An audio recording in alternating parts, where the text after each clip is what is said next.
بسم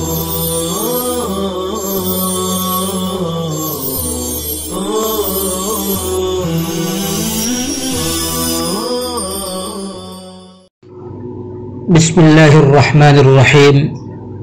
الحمد لله الذي علم الإنسان ما لم يعلم، والصلاة والسلام على النبي الأكرم الذي أوتي جوامع الكلم وينابيع الحكم، وعلى آله وأصحابه مصابيح الظلم.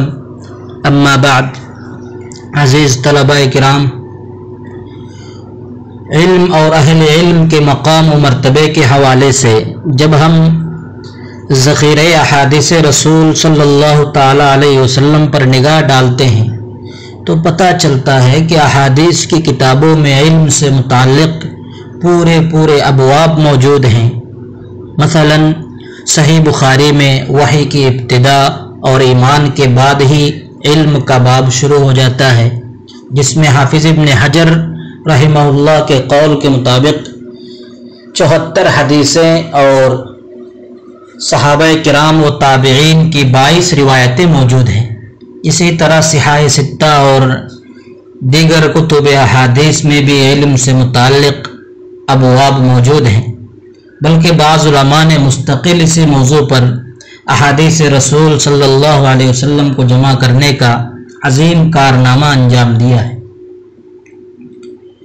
علم اور علماء کی رفعت شان اور عظیم مرتبے کے لیے اس سے بڑی بات کیا ہوگی کہ محسن انسانیت حضور اکرم صلی اللہ تعالی علیہ وسلم نے تعلیم و تربیت کو اپنی بعثت کا مقصد قرار دیا. آپ صلی اللہ علیہ وسلم کا ارشاد ہے، انما بعثت معلما، میں استاد بنا کر، معلم بنا کر بھیجا گیا. ایک اور روایت میں ہے کہ انما بعثت لأتمم مکارم الاخلاق، میں اخلاق کی تکمیل کے لیے بھیجا گیا ہوں. پہلی روایت سے تعلیم اور دوسری روایت سے تربیت کی اہمیت کا پتہ چلتا ہے. گویا آپ صلی اللہ علیہ وسلم کی بعثت کا مقصد ہی تعلیم و تربیت ہے. اسی طرح رسول اللہ صلی اللہ علیہ وسلم کا ارشاد ہے کہ من یرید اللہ بہ خیرا یفقہہ فی الدین، کہ اللہ تعالی جس کی بھلائی چاہتا ہے اسے دین کی سمجھ عطا فرماتا ہے. ابو داؤد شریف کی روایت میں ہے کہ فرشتے طالب علم کے لیے اپنے پر بچھا دیتے ہیں اس کے کام سے خوش ہو کر، اور عالم کے لیے آسمانوں اور زمین میں ہر چیز مغفرت کی دعا کرتی ہے، یہاں تک کہ پانی میں مچھلیاں بھی. عابد پر عالم کی فضیلت ایسی ہی ہے جیسے سارے ستاروں پر چاند کی فضیلت. علم کی فضیلت یہی کیا کم ہے کہ طالب علم کے لیے فرشتے پر بچھاتے ہیں. کیا فرشتے کسی وزیر، صدر یا کسی جاگیردار کے لیے کبھی پر بچھاتے ہیں؟ نہیں، ہرگز نہیں، بلکہ یہ طالب علم کی خصوصیت ہے. اور زبان نبوت سے علماء کی فضیلت اور ان کی قدر و منزلت پر زور دینا تعلیم کی فضیلت نہیں تو اور کیا. یہ اسلام کی خصوصیت ہے کہ اسلام نے تعلیم حاصل کرنے کو فرض قرار دیا ہے. رسول اللہ صلی اللہ علیہ وسلم کا ارشاد ہے، طلب العلم فریضۃ علی کل مسلم، علم کا طلب کرنا ہر مسلمان پر فرض ہے. مولانا عاشق الہی بلند شہری رحمہ اللہ اس حدیث کی تشریح میں لکھتے ہیں کہ اسلام سراسر عمل کا نام ہے. ماں کی گود سے لے کر قبر کے گڑھے میں پہنچنے تک احکام ہی احکام ہیں. حکم کی تعمیل چونکہ بغیر علم کے نہیں ہو سکتی، اس لیے احکام دین کا جاننا اور احکام پر عمل کرنا انسان کا اولین فریضہ ہے.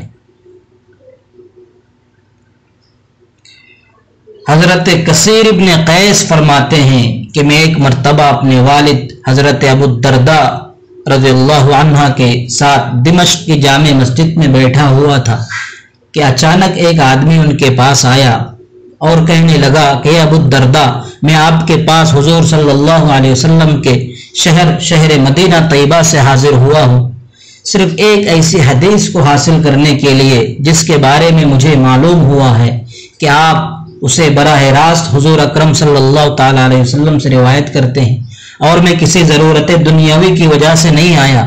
حضرت ابو درداء نے فرمایا کہ بے شک میں نے حضور اکرم صلی اللہ علیہ وسلم کو یہ فرماتے ہوئے سنا کہ جو شخص علم کے حصول کی راہ میں چلا، اللہ تعالیٰ اسے جنت کے راستوں میں سے ایک راستے پر چلاتے ہیں، اور بے شک ملائکہ اپنے پروں کو طالب علم کی خوشنودی کے لیے بچھاتے ہیں، اور عالم کے لیے زمین و آسمان کی تمام اشیاء مغفرت کی دعا کرتی ہیں، اور مچھلیاں پانی کے گہرائی میں، اور عالم کی فضیلت عابد پر ایسی ہے جیسے 14ویں کے چاند کی فضیلت سارے ستاروں پر، اور بے شک علماء انبیاء کے ورثہ ہے، اور انبیاء علم کو میراث بناتے ہیں، بس جس نے اسے حاصل کر لیا تو اس نے پورا حصہ حاصل کر لیا۔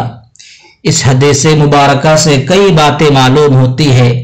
پہلی بات، علم دین سیکھنے کے لیے سفر کرنا ہے کہ اس آدمی نے صرف ایک حدیث سننے کے لیے مدینہ منورہ سے رخت سفر باندھ کر دمشق پہنچا، اور علم کے لیے رخت سفر باندھنے کے بہت فضائل بھی احادیث میں آئے ہیں۔ حضرت ابو ہریرہ سے روایت ہے رضی اللہ عنہ کہ نبی پاک صلی اللہ علیہ وسلم نے فرمایا کہ کوئی آدمی ایسا نہیں ہے کہ وہ علم کے حصول کے لیے اللہ کے راستے میں چلے مگر یہ کہ اللہ تعالیٰ اس کی وجہ سے اس کے واسطے جنت کا راستہ آسان فرما دیتے ہیں، اور جس نے عمل میں کاہلی و تاخیر کی تو اسے اس کا نسب کبھی فائدہ نہیں پہنچائے گا۔ دوسری بات، اس حدیث شریف سے یہ بھی معلوم ہوئی کہ جو آدمی علم حاصل کرتا ہے تو باری تعالیٰ کا نورانی مخلوق، اللہ تعالیٰ کی نورانی مخلوق اس کے اعزاز کے لیے اپنے پر بچھاتے ہیں۔ تیسری بات، اس حدیث شریف سے یہ بھی معلوم ہوئی کہ زمین و آسمان کی تمام مخلوق اس طالب علم کے لیے دعائے مغفرت کرتی رہتی ہے۔ تری اور خشکی کے سارے مخلوقات اس ابن آدم کو دعا میں یاد رکھتی ہے۔ چوتھی بات، اس حدیث سے یہ بھی معلوم ہوئی کہ عابد پر عالم کی فضیلت زیادہ ہے۔ ایک حدیث شریف میں ہے کہ عابد کی پوری رات کی عبادت سے عالم کی نیند بہتر ہے، اور مذکورہ بالا حدیث میں تو نبی اکرم صلی اللہ علیہ وسلم نے فرمایا کہ بے شک عالم کی فضیلت عابد پر ایسی ہے جیسے 14ویں کے چاند کی فضیلت سارے ستاروں پر، اور یہ بات تو اظہر من الشمس ہے کہ روشنی کے اعتبار سے عام چاند کی فضیلت ہے ستاروں پر، تو 14ویں کے چاند کو تو بطریق اولا فضیلت حاصل ہوگی۔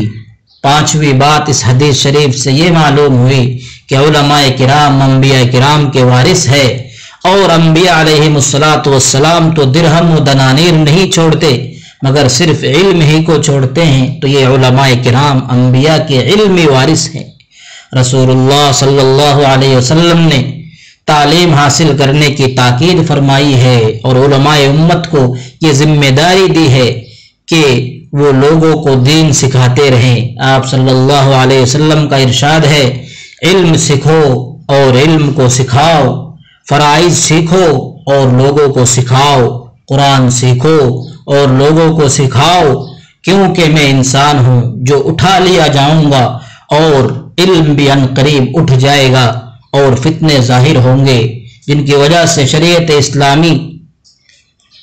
اسلامیہ سے ناواقفیت ہو جائے گی، حتیٰ کہ دو شخصوں میں اختلاف ہوگا تو ان کو کوئی تیسرا نہ ملے گا جو احکام شریعت کے مطابق ان کے درمیان فیصلہ کر دے۔